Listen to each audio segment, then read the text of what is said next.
आखाती राष्ट्रात युद्ध सुरू असल्यामुळं भारतामध्ये मोठ्या प्रमाणात गॅसचा तुटवडा निर्माण झाला। परभणीसारख्या शहरातली अनेक हॉटेल जे आहेत ते बंद पडलीत। अनेक हॉटेल व्यावसायिक जे आहेत ते चुलीवर भट्ट्यावर आपला स्वयंपाक करताना किंवा अन्नपदार्थ बनवताना आपण पाहिलेले आहेत।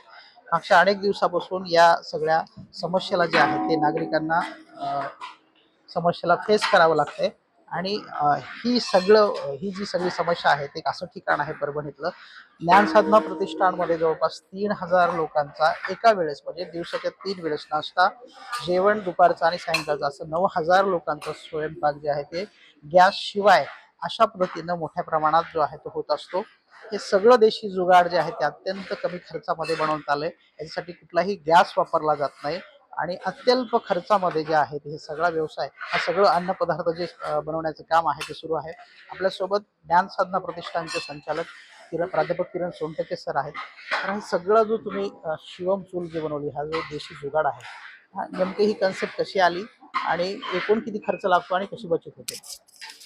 2009 पर्यंत आम्ही लाकडावर स्वयंपाक करायचो, गॅस वापरायचो. पण जशी विद्यार्थी संख्या वाढत गेली आम्हाला ते इंधनाची अडचण भेडसावत गेली. खूप अडचणी वाढल्यामुळे मग त्यावर हा उपाय काढला आणि आज रोजी 3000 लोकांचा 3 वेळचा स्वयंपाक होतो, पण आम्हाला एकदम कमी इंधन लागतं। माझे मित्र संपत गवते यांनी हे चूल या ठिकाणीच तयार केली, म्हणजे इन्व्हेन्शन इथंच झालेलं आणि सगळं डिझाईन इथंच तयार केलेली आहे। याचं वैशिष्ट्य असं की त्याला सोयाबीनचा भुस्सा, आपलं तुरीचं काड, हरभऱ्याचं काड हे या ठिकाणी वापरलं जातं। त्याचबरोबर ब्रिकेटचा सुद्धा वापर या ठिकाणी केला जातो, पॅलेटचा सुद्धा वापर आपण करू शकतो या ठिकाणी। आणि या माध्यमातून स्वयंपाकही होतो आणि स्वयंपाकासोबत जो धूर याच्यातून बाहेर निघतो त्या धुरावर या ठिकाणी गरम पाणी होतं। दररोज आम्हाला मुलांच्या स्नानासाठी 10,000 लिटर पाणी गरम मिळतं। जवळपास ते 60 ते 80 डिग्री सेल्सिअस टेम्परेचरचं असतं, म्हणून ते मुलांना पुरतं पाणी। एकूण जर बघितलं गेलं तर साधारणतः खर्च किती येत होता गॅसचा आणि आता किती खर्च येतो तुम्हाला? आता तसं पाहिलं पर तर डे कसं आहे?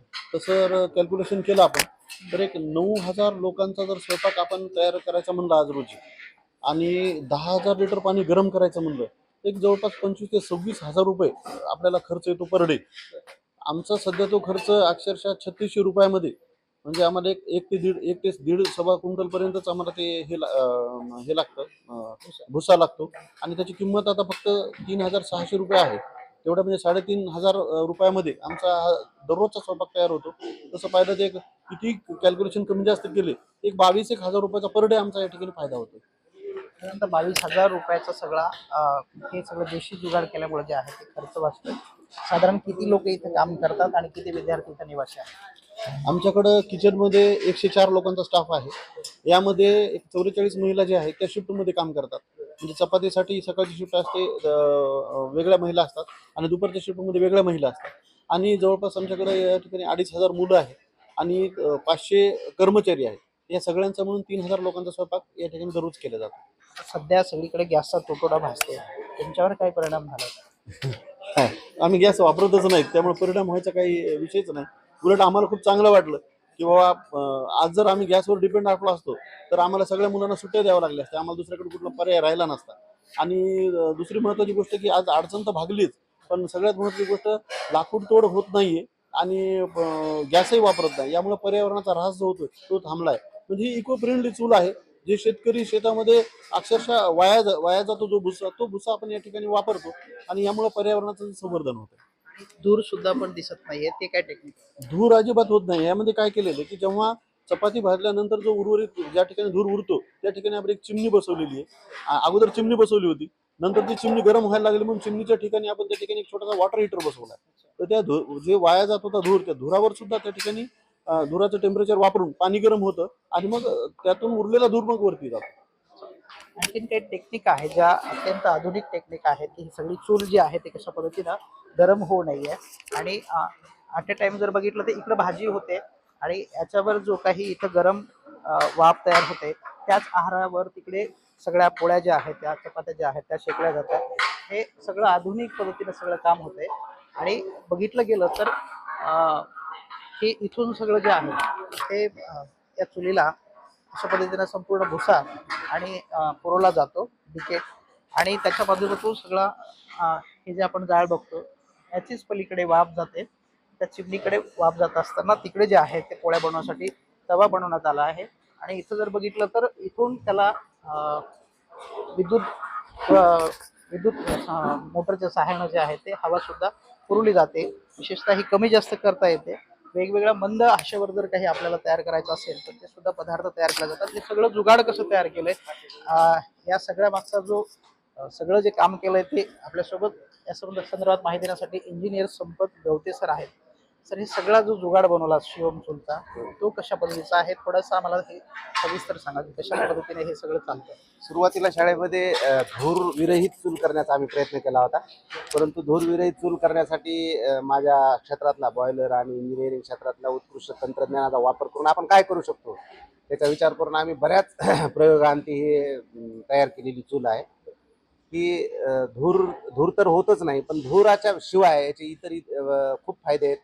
सगळ्यात महत्त्वाचं म्हणजे भारतीय किचनमध्ये जे आपण स्वयंपाक करतो त्याच्यामध्ये जे इंधन जातं त्या इंधनापासून स्वयंपाकघरामध्ये टेम्परेचर वाढतं. तर ते टेम्परेचर वाढू नये म्हणून आपण इथं त्या टेम्परेचरचा वापर वेगवेगळ्या स्तरावर केलेला आहे. सुरुवातीला भाजी होते, त्याच्यापेक्षा कमी टेम्परेचर आपल्याला पोळीला लागतं, तर ते टेम्परेचरचा वापर करून आम्ही जे इंधन जाळतो त्याच्यापासून उत्पन्न होणाऱ्या उष्णतेचा पुरेपूर वापर केलेला आहे.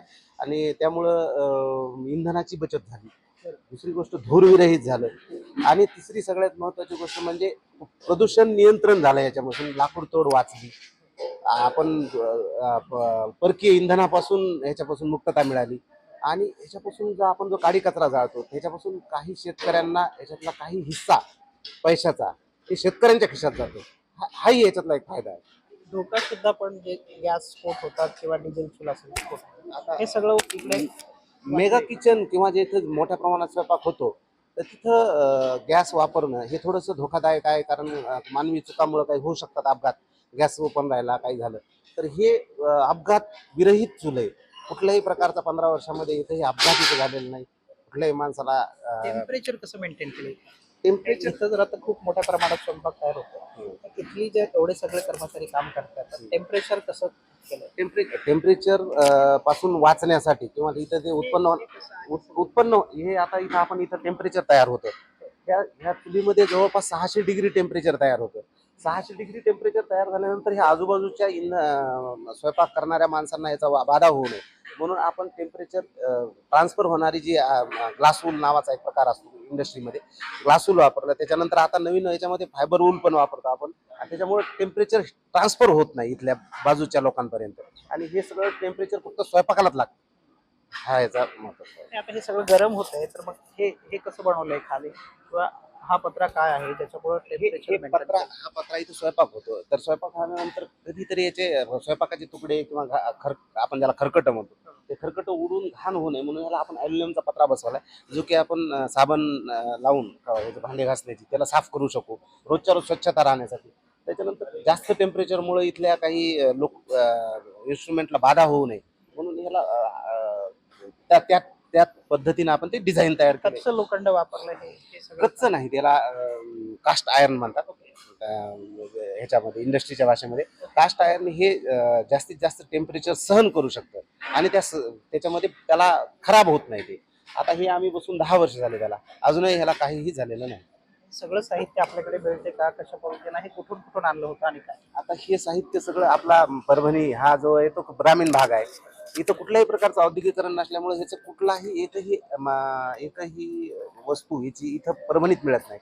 हे करण्यासाठी आम्हाला वेगवेगळ्या औद्योगिक शहरामध्ये जसं पुणे, औरंगाबाद, राजकोट, मुंबई अशा ठिकाणाहून वेगवेगळं साहित्य कलेक्ट करून हे सगळं करावं लागलं. त्यासाठी आम्हाला बरेच प्रयोग करावे लागले. साधारण खर्च किती आहे यासाठी. साधारणतः एक भट्टीचा खर्च सध्याच्या खर्चात 1.5 लाख रुपये येतो.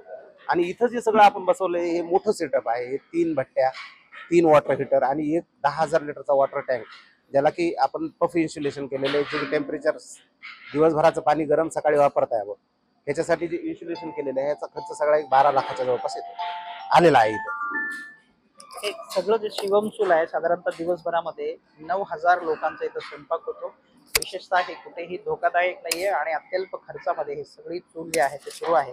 अनेक अशी परभणीमध्ये किंवा इतर जिल्ह्यामध्ये वेगवेगळ्या निवासी स्कूल आहेत आणि या स्कूलने अशा पद्धतीची जर चूल वापरली तर त्यांना अत्यंत कमी खर्चामध्ये हे सगळं उभं करता येणार आहे. अतिशय अनुकरणीय आणि सुरक्षित असा हा सगळा उपक्रम आहे. एकीकडे देशभरामध्ये वेगळं इंधनामुळं किंवा गॅसमुळं हॉटेल बंद पडत आहेत किंवा लोकांना अडचणीचा सामना करावा लागतोय. व्यवसाय बंद पडत असताना ज्ञानसाधना प्रतिष्ठानची शिवम चूल मात्र 9,000 लोकांचं नियमित पोट भरते. व्हिडिओ जर्नलिस्ट गणेशसह गजानन देशमुख, TV9 मराठी, परभणी.